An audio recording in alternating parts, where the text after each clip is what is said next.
lang umabot, sabi ko. Ayun, basag. Pulbos na. So, ayan. Yung iba nito, sir, meron kasi ko sa YouTube na video nito. Yung DIY. So, yung iba nakakapag-DIY. Tinuturo ko kasi. Nakita ko nga yun eh. Nakita ko nga yun yung na... dinudukot. Dinudukot. Sabi mo, yung sa ano... Yung hindi all-wheel drive, mas madaling dukutin. Sabi mo nga. So, ayan. Kung makikita nyo, shifter cable ni sir, basag na yung pinaka-bushing. Ayun, yung mga puti na maliliit. So, papalitan natin ito yan. Nabibili lang to sa Lazada. Mga 300 lang to. Sabi mo nga eh. Nakita ko nga ito sa post mo. May link to eh, may link. Nilagyan natin ng link. Yan. Kung magdi-DIY kayo, mahirap dukutin. Ang gagawin nyo, magtatanggal kayo ng ECU. Pero tanggal muna ng terminal. Terminal para safe. Sa safe. Then tanggal ng connector ng mga ECU. Then bunutin yung ECU. Then yung housing. Housing niya. Tapos yan, kakabit na natin dun.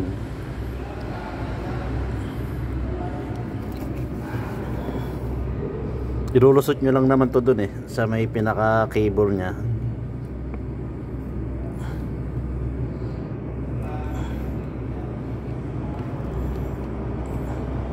Yun, tumunog na. So once na tumunog na yun, ayun na, nakakabit na yun.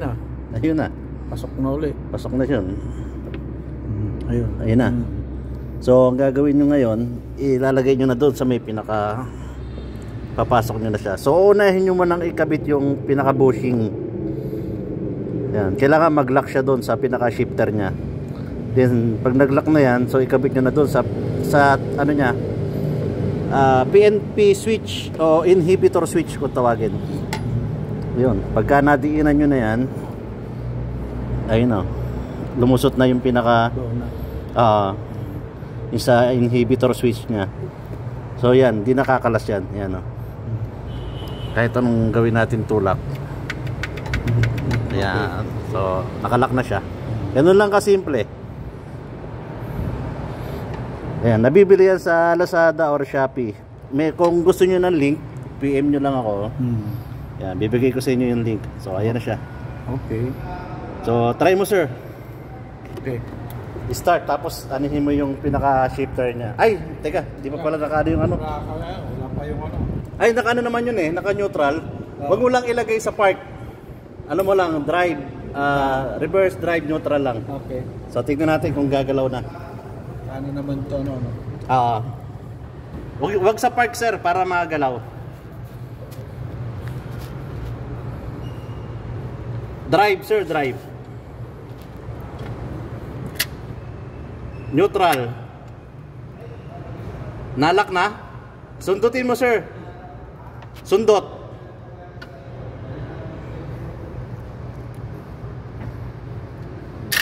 Yan. Ayan, naka-drive.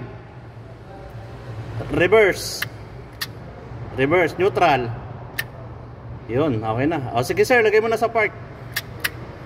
So okay na yun. So ganun lang mga brad. Ito sa mga nakakaptiba, gas or diesel, yan yung mga common issue nya. Kasi sa katagalan na talagang lumulutong yun. Dahil maliit lang na rubber yun eh. So wear and tear parts. So okay na to, ikakabit na natin lahat ng mga tinanggal natin. Yan. Pero bago nyo ikabit, check nyo muna yung mga connector. Total tanggal na rin. So check nyo na kung may corroded. Kasi minsan yung moist ng aircon, itong pipe, Mapasok. dito yan sa ano sa ibabaw, tumutulo. Oo. Minsan yung iba, yung mga goma niya, may mga goma naman yan sa gilid, pinaka seal niya dun sa ECU. Pero yung iba kasi syempre wear and tear din ng goma. So lumulusot na. So ito, wala naman siya yung sign ng corrosion kasi walang puti. Makikita mo siya na may sign ng corrosion pag may nakita ka ng mga puti, para mga bukbok. Ako lagi ko nililinis yan. Okay, yun. Good, sir, good. Ayan. Para ma-prevent din natin yung siyempre pagkasira ng computer box. Alam naman natin kung magkano yung computer box na yan. No? Kasi minsan na So ito, good to, good. Pag nagputi-puti yan, minsan hindi under yan eh. Oh, saka yung ano, magsho-shorted. Oh, short. So, diyan na magsisimula masira yung ECU. Minutes So, pa yun naman lang. Kapit muna natin.